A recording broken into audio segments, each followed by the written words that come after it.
आज सर्वप्रथम तर मी आपल्या स्वराज्याचे दुसरे छत्रपती संभाजी महाराज यांचा बलिदान दिन असल्याकारणाने त्यांना विनम्र अभिवादन करतो.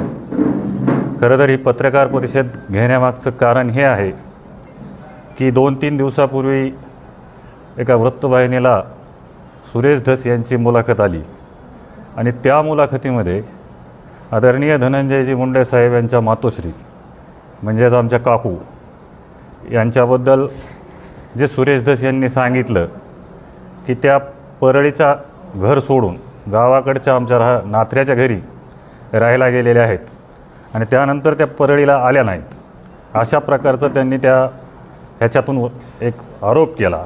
आणि दुसरा आरोप केला की त्यांचे चुलत भाऊ मी असेल किंवा आमचे दुसरे भाऊ असतील हे धनंजय मुंडे साहेबांवर नाराज आहेत आणि कुठंतरी कौटुंबिक कलह आहे. आईसुद्धा नाराज आहे, भाऊसुद्धा नाराज आहे, संपूर्ण कुटुंब धनंजयजी मुंडे साहेबांवर नाराज आहे, अशा प्रकारचा जो त्यांनी आरोप केला त्या आरोपासंदर्भात ही पत्रकार परिषद मी आज घेतो आहे. खरं तर आमच्या बाई परळीला राहत होत्या ही खरी गोष्ट आहे, पण मध्यंतरी आता पंढरी निवासस्थानचं एक रिन्युएशनचं काम त्या ठिकाणी धनंजय मुंडे साहेबांनी हाती घेतलं आहे आणि ते काम करत असताना गावाकडे आमचं घर आमचं वतन त्या ठिकाणी असल्याकारणानं बाईंनीसुद्धा इच्छा व्यक्त केली की मला जर कुठं राहायचं असेल तर गावाकडे राहायचं आहे. तर नेहमी धनंजयजी मुंडे साहेब ज्यावेळी परळीला येतात ते पण कधी परळीत राहत नाहीत, ते त्यांच्या आईसोबतच असतात, गावाकडेच राहतात. हे आपला सर्वांना ज्यांना माहिती आहे. ह्या सगळ्या गोष्टी बिनबुडाच्या निराधार आहेत. खरं तर कुठल्याही या गोष्टीला आधार नाही, कुठंतरी सनसनाटी निर्माण करायची म्हणून अशा प्रकारचे आरोप त्या ठिकाणी केले जात आहेत. परंतु आज खऱ्या अर्थानं आमच्या घरातील सर्वात ज्येष्ठ व्यक्ती म्हणजे आमच्या बाई आहेत आणि त्यांच्याविषयी जो आरोप झाला हे 2-3 दिवस मी विचार करत होतो की खरं तर आपण बोलायला पाहिजे की नाही बोलायला पाहिजे, परंतु आपण कुठवर गप्प बसणार. खरं तर धनंजय मुंडे साहेबांचा भाऊ जरी असलो त्यांचे कार्यकर्ते हजारो कार्यकर्ते आज गप्प आहेत. याचं कारण म्हणजे स्वर्गीय संतोष देशमुख यांना त्या ठिकाणी न्याय मिळाला पाहिजे. न्याय मिळण्याच्या हेतूतून आम्ही सर्वजण शांत आहोत. परंतु कुठल्याही गोष्टीला अर्थ नसताना उगाचच आमच्या कुटुंबाविषयी त्या ठिकाणी बदनामी करण्याचं काम त्या ठिकाणी चाललेलं आहे.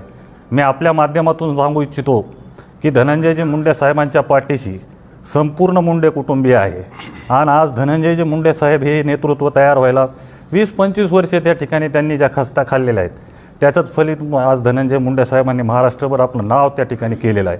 आणि आज दोघं बहीण भाऊ मंत्री झाले असताना विरोधकांच्या डोळ्यामध्ये कुठंतरी खुपतंय, कारण धनंजय मुंडे साहेबांवर कुठलेही आरोप नाहीत, काही नाही, कुठला विषय नसताना घेण्यानं देण्याचं त्यांना आज बदनाम केलं जाते. त्यांनी राजीनामा दिला, तब्येतीचं त्यांचं आज खऱ्या अर्थानं त्यांची तब्येत इतकी वाईट आहे, आज ते असे अनेक आजारांना त्या ठिकाणी सामोरे जात आहेत. अशा परिस्थितीत आम्ही सर्वजण मुंडे कुटुंबीय त्यांच्या भक्कमपणे पाठीशी आहोत आणि कुणीही या कुटुंबातलं नाराज नाही हे सांगण्यासाठीच आजची ही पत्रकार परिषद आहे. पण वास्तव काय आहे म्हणजे तुम्ही हे तर सांगितलं की धनंजय मुंडे यांच्या आई तुमच्या काकू त्या तिकडे असतात, पण त्यांचं असं म्हणणं होतं की त्या इथं राहिल्या नाहीत, परळीमध्ये नको म्हटलं त्या घरी राहायचं आणि त्या नाथाला निघून गेल्या. हे ह्याच्यामध्येच तथ्य नाही आहे. खरं तर परळीचं जे घर आहे त्याचं रिन्युएशनचं काम त्या ठिकाणी काढलेलं आहे आणि ते रिन्युएशनचं काम काढत असताना असा काय कुठला गुन्हा आहे का की आपण आपल्या गावाकडे जाऊन राहू नये. गावाकडचं घर म्हणजे आमचं मूळच तिथं आहे, आमचे जन्म तिथं झालेत, स्वर्गीय अण्णा जिथं ज्या घरामध्ये वाढलेले त्या ठिकाणी जर बाई आमच्या जाऊन राहिल्या तर यात ते वेगळं काय आहे. आणि त्यांच्यासोबत धनंजयजी मुंडे साहेब बी तिथेच असतात ना, ते तरी कुठे परळीत राहतात, तेही परळीत नसतात. ते फक्त ऑफिसला भेटीगाठीसाठी परळीच्या लोकांसाठी ती वेळ देतात, नाहीतर परळीला आल्यानंतर मुक्कामी वगैरे सर्व गावाकडेच असतात. ते धनंजय मुंडे साहेबांना कोणी मित्र नाही आहे असंही ते म्हणाले. हेच त्यांचा जावाई शोध आम्हाला हुडकावं लागेल, कारण धनंजय मुंडे साहेबांना हजारो असे त्यांचे मित्र आहेत, त्यांच्यावर जीवापाड प्रेम करणारे आहेत. तेच मी सर्वप्रथम सांगितलं की आम्हाला फक्त धनंजय देशमुखांना आपलं संतोष देशमुखांना या न्याय पाहिजे. याच्यासाठी धनंजय मुंडे साहेबांचा कुठलाही कार्यकर्ता आम्ही आज बोलत नाहीत आणि ते न्याय आपल्याला न्यायव्यवस्थेकडून घ्यायचा असल्याकारणानं अशा प्रकारच्या सनसनाट्या आम्हाला निर्माण करायच्या नाहीत. नाहीतर आम्हालाही बोलता येतं, सुरेश दसांबद्दल बोलता येतं, जे कोणी बोलतेत. आज सुरेश दस किती धुतल्या तांदळाचे आहे ते दिसतंयच आपल्याला, कारण त्यांचा खोक्या आज बाहेर पडलेला आहे आणि या खोक्याचा आका कोण आहे. कारण ते स्वतःच म्हणतात की हा तो एक साधा कार्यकर्ता आहे आणि असा साधा कार्यकर्ता जर 200 मोरं हरणं कापून खातो, मग याच्या मागं हा सुरेश दस नसतील एक हे कुठं सांगता येईल. आणि ह्याच्यामध्ये सुरेश दस 100% आहेत आणि त्यांनासुद्धा याच्यामध्ये आरोपी केलं पाहिजे, ही बी माझी या ठिकाणी मागणी राहणार आहे. आपण जर बघितलं तर आजवर धनंजय मुंडेवर राजकीय स्वरूपाचे आरोप होत होते, परंतु प्रथमच कौटुंबिक स्वरूपाचे देखील आरोप केले गेले. काय कारण असावं या सगळ्यामध्ये? निश्चितपणे आता काय राहिलंच नाही ना. आता काय दुसरा आरोप करायला काय राहिलं नाही, म्हणून कौटुंबिक हल्लेसुद्धा त्या ठिकाणी केले जात आहेत. पण कुठवर सहन करायचं, एक सहनशक्तीची पण एक मर्यादा असते.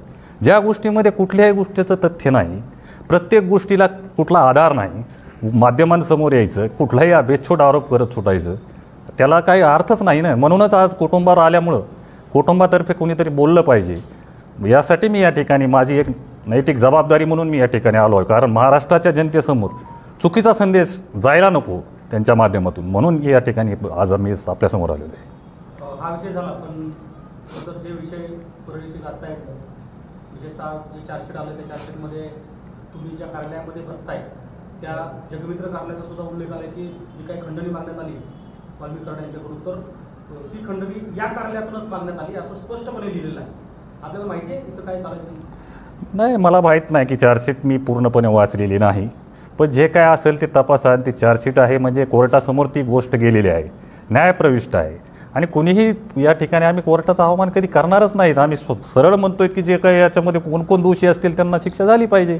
धनंजय मुंडे साहेब तर पहिल्या दिवसापासून म्हणतायत, पंकजाताई म्हणतायत, असं कुठलाही विषय समजू नये की मुंडे कुटुंबाचा या आरोपींच्या मागं याचा त्याचा कसलाच संबंधच नाही ना. की आम्ही पहिल्यांदापासूनच मागणी करतो की यांना कडक शासन झालं पाहिजे. पण एवढं सगळं झाल्यानंतर तुम्हाला असं वाटतं का की परळी शहरामध्ये, परळी परिसरामध्ये अथवा अशा काही घटना घडत होत्या त्यामध्ये आपल्यावरही काही आरोप झाले होते मध्य काळामध्ये, की काही चुकीचं चालत होतं, किंवा या काळामध्ये जे आरोप झाले ते आरोप कशासाठी करण्यात आले किंवा त्याचा आधार काय होता? आरोप हे राजकीय प्रेरित आहेत. राजकारणात म्हणजे धनंजय मुंडे साहेबांना असं तुम्ही राजकारण म्हणजे ह्याच्यामध्ये हरवू शकत नाहीत, त्यामुळे त्यांना बदनाम केलं जातं आहे. परळीची तशी ॲक्च्युअल परिस्थिती नाही आहे. ही घटना जी घडली आहे ती अतिशय दुर्दैवी आहे.